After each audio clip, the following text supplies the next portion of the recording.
आप सभी को सादर प्रणाम। परमपिता परमात्मा की महती अनुकंपा से हम सभी को एक उत्तम ग्रंथ पढ़ने का सौभाग्य प्राप्त हो रहा है। भावना।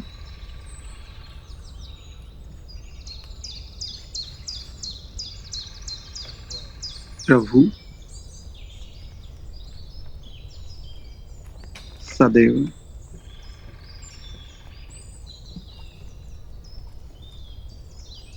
मेरे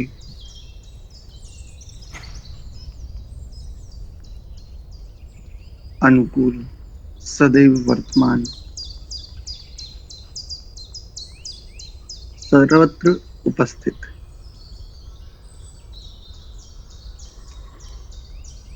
मेरे आंतरिक भावों को भी यथावत समझने वाले, हम सभी जीवों को समस्त प्रकार के सुख एवं जिस सुख की खोज में प्रत्येक चेतन प्रयत्नशील है, वह भी अपनी कृपा से प्रदान कर कृतार्थ करने वाले परम करुणामय प्रभु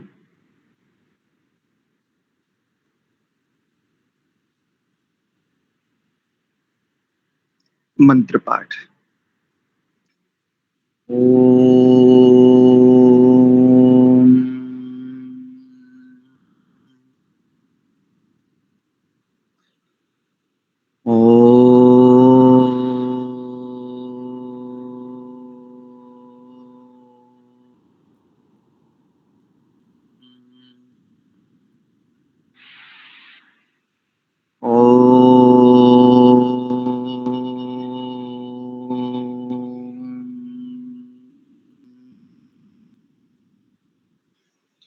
ॐ सहना भवतु सहनौ भुनक्तु सह वीर्यं करवावहै तेजस्विनावधीतमस्तु मा विद्विषावहै।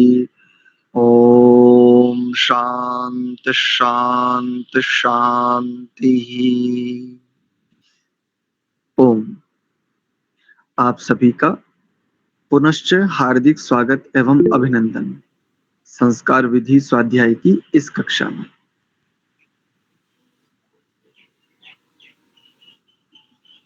कल हमने ईश्वर की स्तुति प्रार्थना और उपासना इस प्रकरण का आरंभ कर लिया था एवं इस आरंभ में हमने प्रथम मंत्र का उच्चारण एवं इसके अर्थ को थोड़ा देख लिया था। आइए आज इससे आगे विषय पर विचार करते हैं। मंत्र था ओम विश्वानि देव सवितर दुरितानि परासुव। सवित्र नहीं करेंगे, कई लोग इसका उच्चारण सवित्र ऐसा भी करते हैं। सवितर दुरितानि परासुव यद भद्रन तन्न आसु। कल हमने इसके अर्थ पर भी थोड़ा विचार किया था। तो ऊपर जैसा कि इस प्रकरण का नाम ही है ईश्वर स्तुति प्रार्थना उपासना, तो इसके लिए एक बात हमने कल आपके साथ साझा की थी, तज्जपस तदर्थ भावनम। बस वही सूत्र की बात इस ईश्वर स्तुति प्रार्थना और उपासना में। जिसको आप जप कहते हैं वही स्तुति है, जिसको आप अर्थ का चिंतन कहते हैं वही प्रार्थना है, और जिसको आप उपासना समझते हैं उसी को भावनम, उसमें समाहित होने की चेष्टा, बारंबार किया जाने वाला यत्न, यही। आइए देखते हैं। सवितः सकल जगत की उत्पत्ति करता, समग्र ऐश्वर्य युक्त। हमने जप किया मंत्र का, शब्द का, उसके अर्थ पर विचार किया कि समस्त संसार में जो भी दृष्ट पदार्थ हैं उन सब के उत्पत्ति करता यही सविता देव है। और वो स्वयं कैसे हैं? समग्र ऐश्वर्य युक्त हैं, सकल ऐश्वर्य युक्त हैं। कोई ऐश्वर्य ऐसा नहीं है जिनसे वो युक्त नहीं है। क्योंकि क्योंकि समूची प्रकृति को तो परमात्मा ने धारण किया ही है, अपितु जो पदार्थ, जो वस्तु, जो स्थिति प्रकृति के पास भी नहीं है, जीव चाहता है, जैसा कि हमने आरंभ में ही भावना के रूप में देखा कि हम सभी जीव निरंतर सुख की खोज में प्रयत्नशील हैं। वो ऐश्वर्य भी प्रकृति के पास है नहीं, जीव उसको पाना चाहता है, वो भी परमात्मा के पास है। ऐसे समग्र ऐश्वर्य युक्त है। हम ऐश्वर्य के रूप में बल को देख लें, परमात्मा के पास अनंत बल है। हम ऐश्वर्य के रूप में बुद्धिमत्ता, ज्ञान को ले लें, परमात्मा के पास देखिए निरतिशय सर्वज्ञ बीजम, उनके पास कितना ज्ञान है। यदि हम गुणों के आधार पर ले लें तो समस्त गुणों का उद्गम है परमात्मा। किसी भी क्षेत्र में पवित्रता हो, एक रूपता हो, निर्विकारिता हो, निर्लेपता हो, ऐसे क्या मैं इन समस्त स्थितियों वाला हो सकता हूं? क्या इतना ही हो सकता हूं जैसे परमात्मा है? नहीं, मैं इतना तो नहीं हो सकता। मैं जीव इतना नहीं हो सकता जितना कि सविता देव परमात्मा है।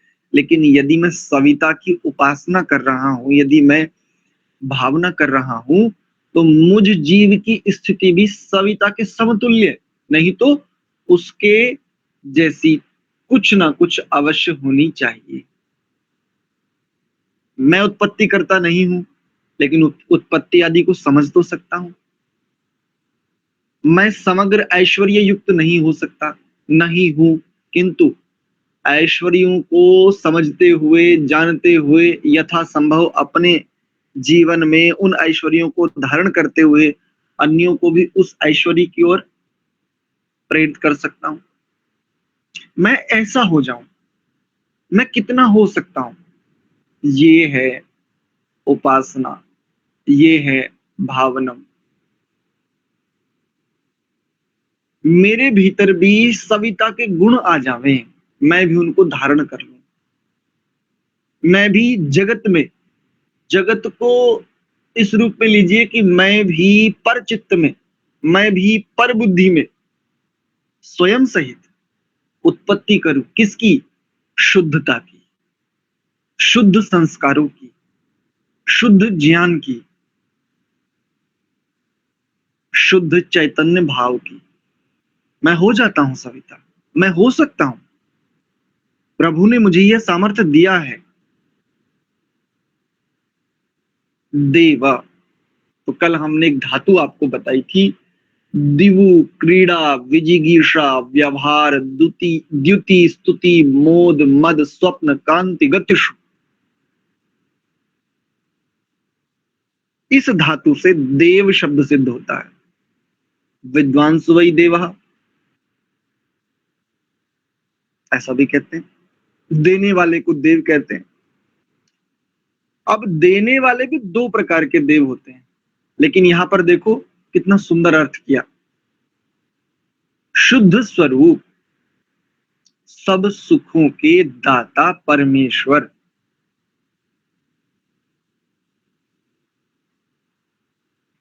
देव शब्द से क्या लेंगे? दिव्यता वाला, दिव्य गुणों वाला। वैसे देव से सब कुछ कहा जाता है ना, सबको स्वीकार कर लिया जाता है। मैं वैसा ना हो जाऊं, देने वाले तो अपशब्द भी देते हैं, देने वाले तो अशुद्ध आचरण भी देते हैं, देने वाले तो इस प्रकार की वाइब्रेशन भी देते हैं जो आपको अधोगति की ओर उन्मुख कर सकती है। मैं ऐसा देव ना हो जाऊं। ये अदिव्यता है। ये दाता होते हुए भी ये अदेव है, ये अदिव्य है। तो पहला ही अर्थ क्या करते? शुद्ध स्वरूप। मेरे जीवन में शुद्धि आ जाए। मैं जितना जितना अंतस्थ होता जाऊंगा उतना उतना तटस्थ होता जाऊंगा। जितना अंतस्थ हो जाऊंगा, जितना तटस्थ हो जाऊंगा, उतना ही स्वस्थ हो जाऊंगा, स्व में स्थित।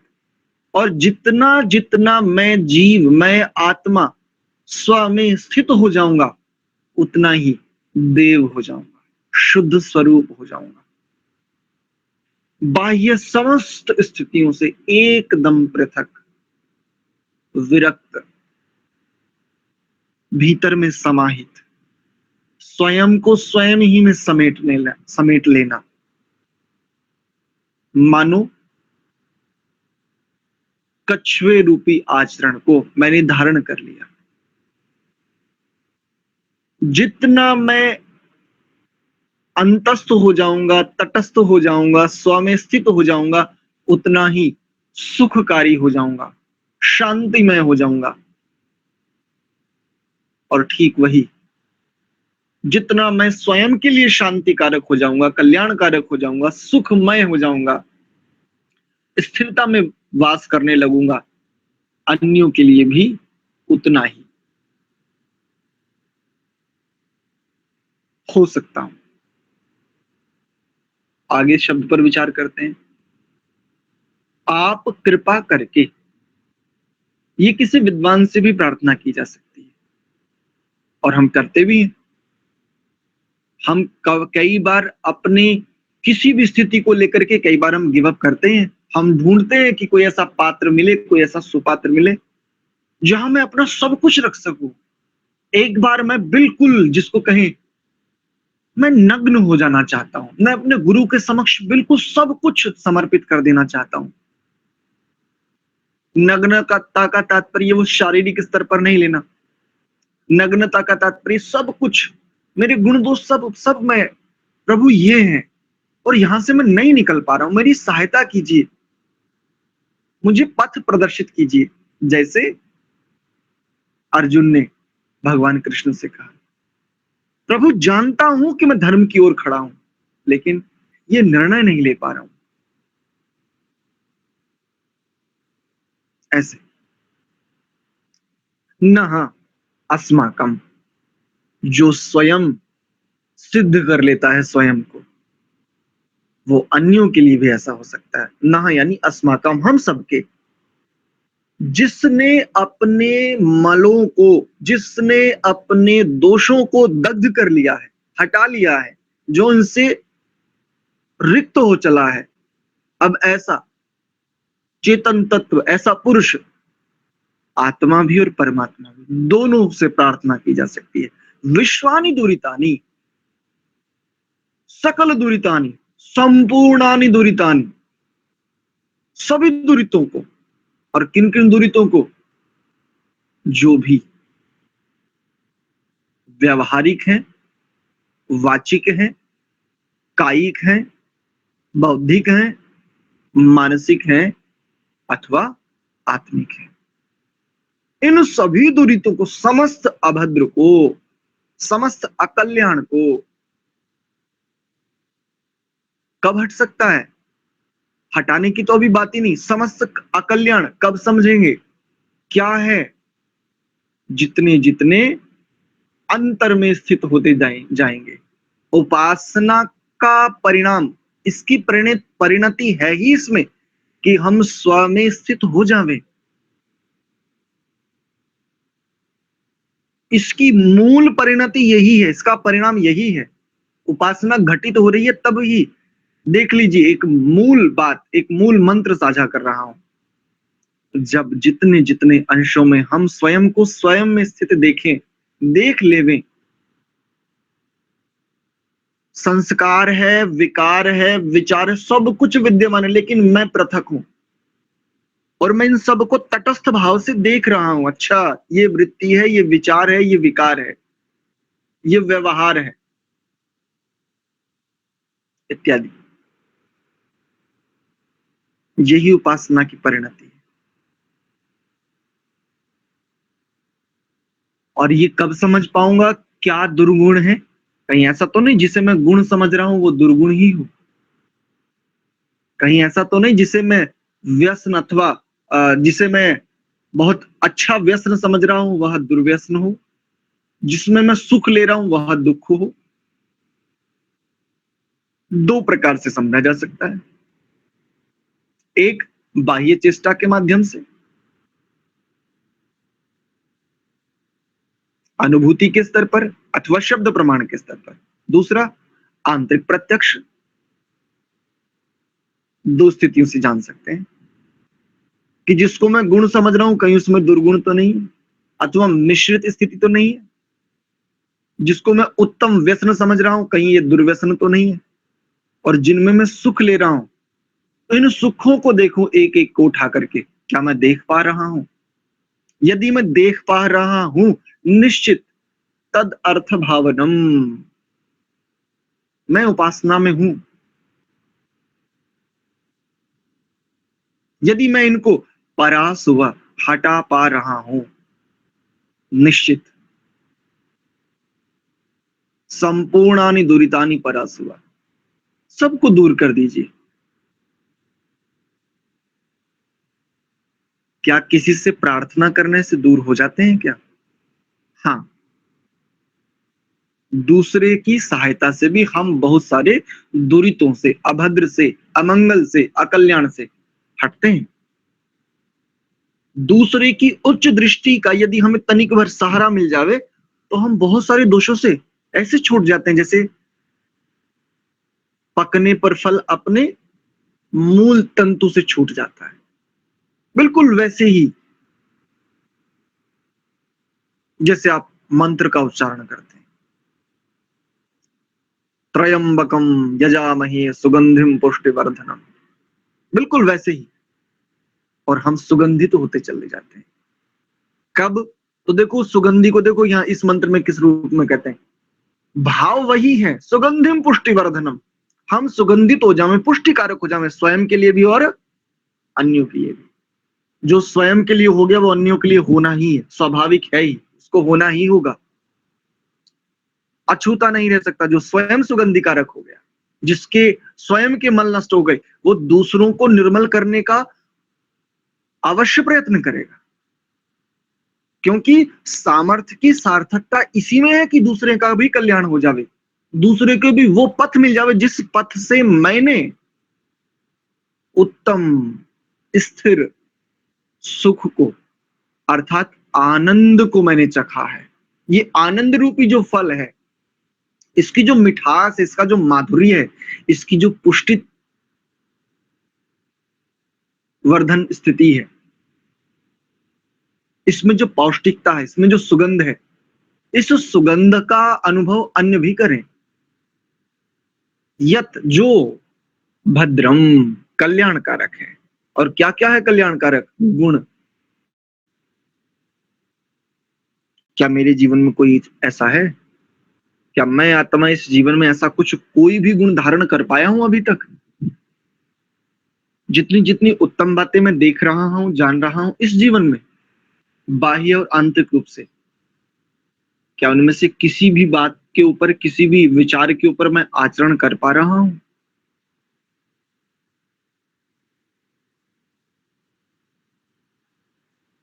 यदि आचरण कर पा रहा हूं, यदि मैं वैसा प्रयास कर रहा हूं तो यह मेरा उत्तम कर्म है, ये कल्याणकारी कर्म है।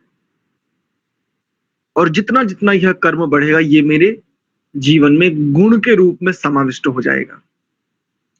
जितना जितना यह समाविष्ट होता जाएगा वैसा मेरा स्वभाव बन जाएगा। स्व अर्थात स्वयं का भाव, वैसा ही मैं हो जाऊंगा। तद्रूप, इसके लिए अगर स्वभाव शब्द के लिए दूसरा बताएं तो तद्रूप हो जाऊंगा, तदनुकूल हो जाऊंगा। और पदार्थ हैं, जो भी कल्याणकारक पदार्थ है। मन बहुत कल्याणकारक पदार्थ है, बुद्धि अति उत्तम कल्याणकारक है, किंतु अकल्याण के हेतु भी यही है। मन ही मुक्ति का भी कारण है और मन ही बंधन का भी कारण है। इसी मन से मुक्ति तक की यात्रा सिद्ध हो सकती है, और यही मन मुक्ति समीप होते हुए भी घोर बंधन में डाल सकता है। ये सामर्थ्य है। प्रभु ने मन बुद्धि चित्त आदि इन सबको यह सामर्थ्य प्रदान करके मुझे उपहार स्वरूप भेंट किया है। इसके लिए मैंने कोई कर्म नहीं किया था। जो जो मैंने कर्म किए उसके आधार पर मुझे फल मिलता है, लेकिन मन बुद्धि चित्त आदि ये समस्त पदार्थ, ये समस्त सूक्ष्म शरीर मुझे प्राप्त हो, इसके लिए मेरा कोई कर्म नहीं है। चूंकि मैंने जो कर्म किया, जो मेरा पूर्वकृत, जिसको प्रारब्ध कहें, जो बैलेंस है, उसको भुगवाना है, अन्य नवीन कर्म कर सकूं, अन्य नवीन चेष्टाएं कर सकूं। और जैसा प्रारंभ में प्रार्थना की, आप ही हमें अपने स्वभाव में समाहित करने के लिए प्रेरणा करते हैं, और अपनी कृपा से अपने आनंद स्वरूप में हमें एक लंबे काल के लिए माता की भांति अपने वात्सल्य में सुख प्रदान करते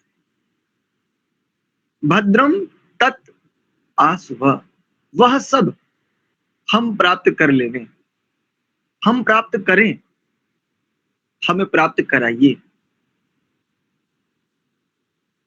दूसरा निर्देश कर सकता है, दूसरा आपको दिखा सकता है अपनी दृष्टि से, चलना स्वयं को ही होगा। हम देव भी हैं, हम सविता भी हो सकते हैं, हम स्वयं ही स्वयं के लिए और अन्यों के लिए कल्याणकारी भी हो सकते हैं, हम भद्र स्वरूप हो सकते हैं। समाज में एक विचार चलता है, भद्रकाल्यै नमः। गलत नहीं है। यदि आपके पास दृष्टि है, आप उस दृष्टि को भी उच्च दृष्टि दे सकते हो, बस आपके पास होनी चाहिए, मेरे पास होनी चाहिए। यदि हमारे पास यह दृष्टि है, हम उस भद्रकाल्यै नमः, भद्रकाली, कपालिनी, इन सबको भी वो पथ दे सकते हैं, वो दृष्टि देकर हम भद्र स्वरूप हो सकते हैं।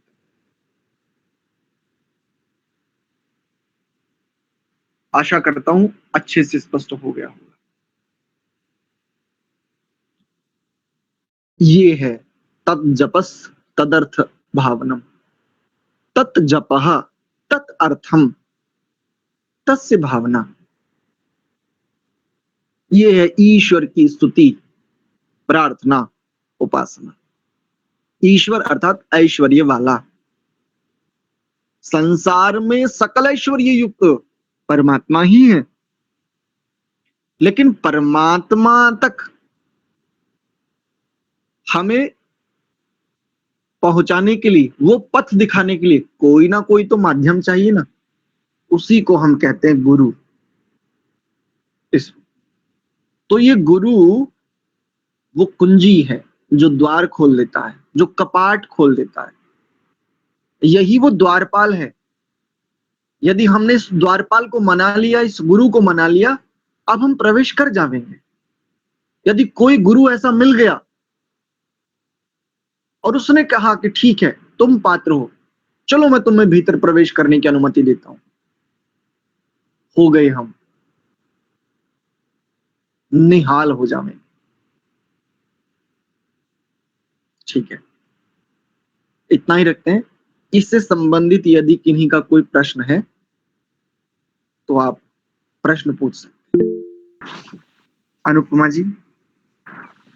राधा नमस्ते आचार्य जी। जी नमस्ते। आचार्य जी, मैं आसुआ का मतलब जानना चाह रही थी। आसुआ आसुव प्राप्त्यर्थम, प्राप्तव्यम, प्रापणीयम, जो प्राप्त करने योग्य, जो मुझे चाहिए, जो मेरी चाह है, जिस चाह के बाद में विचाह हो जाऊंगा, अचाह हो जाऊंगा, उसे कहते हैं आस हुआ। जो प्राप्तव्य है, जो मुझे चाहिए, उसे कहते हैं आस हुआ। ठीक है। जी आचार्य जी, धन्यवाद। मांगे आचार्य जी, राम जी। एक प्रश्न मेरा भी है कि जी। ये जो मंत्र है ओम विश्वानि देव, इसी में ईश्वर की स्तुति भी है, प्रार्थना भी है और उपासना भी है, या हर मंत्र अलग अलग है? कि कुछ स्तुति के होंगे या कुछ प्रार्थना के और कुछ उपासना के?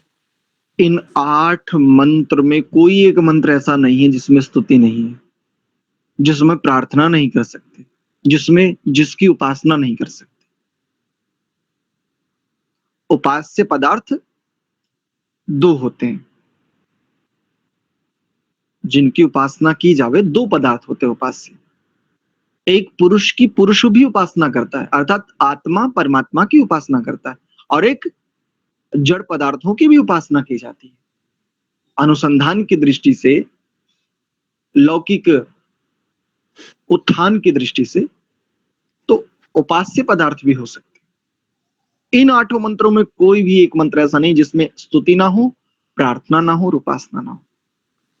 ईश्वर। धन्यवाद। मांगे राम जी। ओम नमस्ते आचार्य जी। ये नमस्ते। कल जो अपना विषय था अथेश्वर स्तुति प्रार्थनोपासना मंत्रा, इसमें जो मंत्र आपने बताया था वो मंत्रा ही लिखा हुआ है, मंत्र कैसे बोला? थोड़ा सा उसको स्पष्ट करेंगे प्लीज। नहीं, आपका प्रश्न स्पष्ट नहीं है। ये जो मंत्र स्तुति प्रार्थना उपासना वाले मंत्र हैं, इसका जो शीर्षक था अथेश्वर स्तुति प्रार्थनोपासना मंत्राहा, तो हमने मंत्राहा बोला, तो मंत्रा लिखा हुआ है इसमें, मंत्र है। आपने बोला था कि मंत्रा नहीं बोलना, मंत्र है बोलना है। नहीं, म्यूट ऐस- कीजिए। हमने ऐसा नहीं बोला, आप ठीक से नहीं सुन पाए। हमने कहा था मंत्राह, ऐसा आ दीर्घ आकार के उपरांत विसर्ग है, इसका शुद्ध उच्चारण आ के साथ अर्ध हकार, इसको सम्मिलित कर लेंगे तो होगा। कई सारे उच्चारण होते हैं मंत्राहा, यानी हकार के उपरांत वो दीर्घ आकार लगाते हैं, मंत्राहा ऐसा, इसके लिए हमने कहा था। रिकॉर्डिंग आएगी वहां पर सुनिएगा पुनः, हमने ऐसा नहीं कहा। और मंत्र नहीं, बहुवचन का प्रयोग है। एक मंत्र होगा तो मंत्र ऐसा होना चाहिए, यदि अनेक मंत्र है, एक से अधिक हैं, तो मंत्राह ऐसा प्रयोग होगा। ठीक है। अनुपमा जी।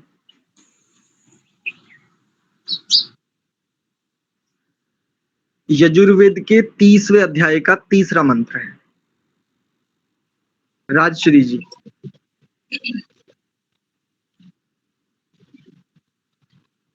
हाँ, प्रणाम आचार्य जी। प्रणाम। हम ये कहना चाह रहे थे कि प्रार्थना, जैसे स्तुति का अर्थ तो गुणगान करना होता है, और प्रार्थना का मतलब प्रार्थना का जो शाब्दिक अर्थ है, और ये उपासना का ये चीज। जी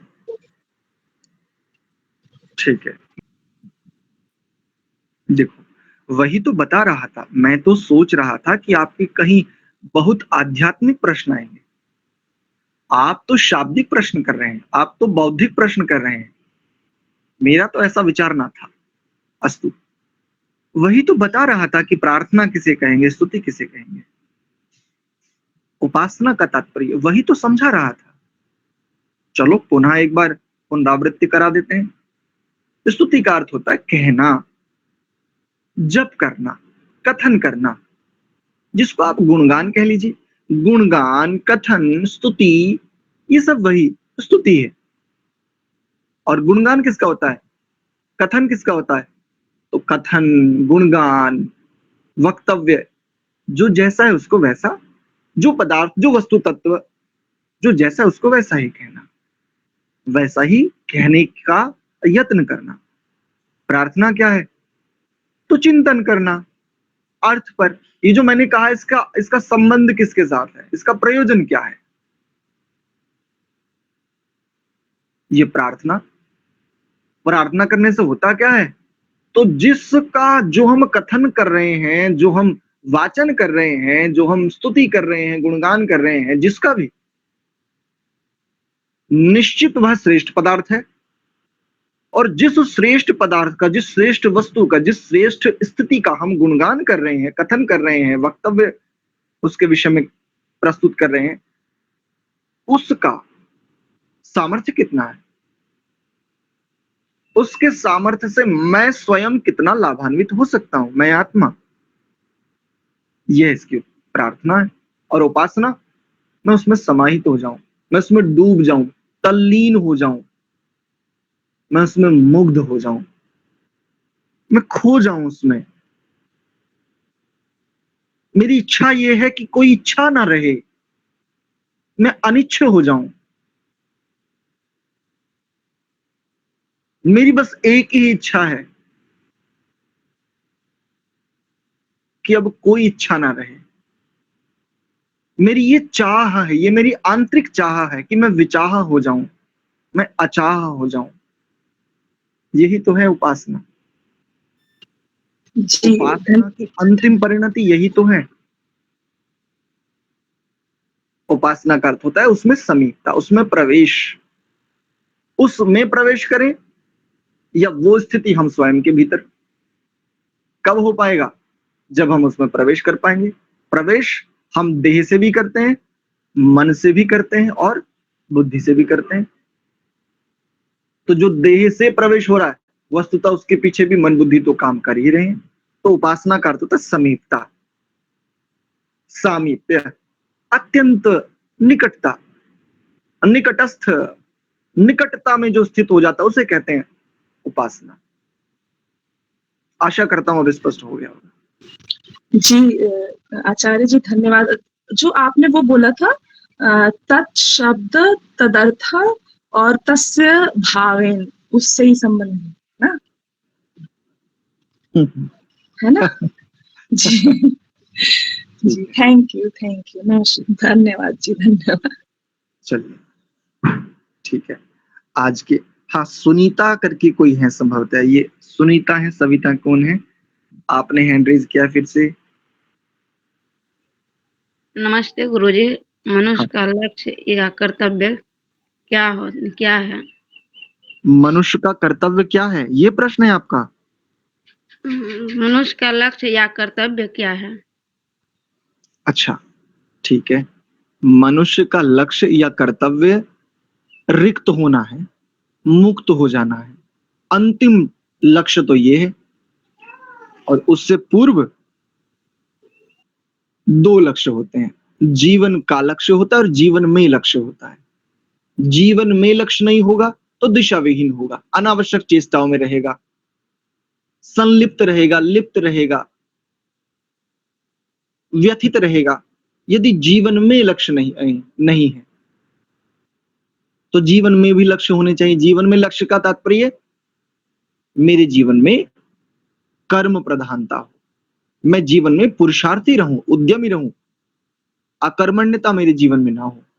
चाहे मैं अपना कृषि कार्य करूं, चाहे मैं अपना किसी प्रोफेशन में रहूं, चाहे मैं कुछ भी अचीव करूं, मुझे कुछ भी बनना है, मुझे साधक बनना है, मुझे अध्यापक बनना है, मुझे उपासक बनना है, मुझे अपने दोषों पर काम करना, मुझे अपने संस्कारों को शुद्ध करना है, अथवा लौकिक दृष्टि से मुझे डॉक्टर बनना है, इंजीनियर बनना है, साइंटिस्ट बनना है, कुछ भी, ये होता है बिटिया जीवन में उद्देश्य। और संपूर्णता से यदि कहें तो एक होता है जीवन का उद्देश्य, जिसके लिए हमने प्रथम ही आपको कहा, रिक्त हो जाना। किससे? समस्त दुखों से छूट जाना, अपने आप को पृथक कर लेना, ये जीवन का उद्देश्य होता है। तो उद्देश्य दो प्रकार के होते हैं बिटिया रानी, जीवन में उद्देश्य और जीवन का उद्देश्य। ठीक है, चलिए ठीक है। एक बार प्रभु को पुनः स्मरण कर आज के इस स्वाध्याय को यहीं विराम देते हैं। ओम।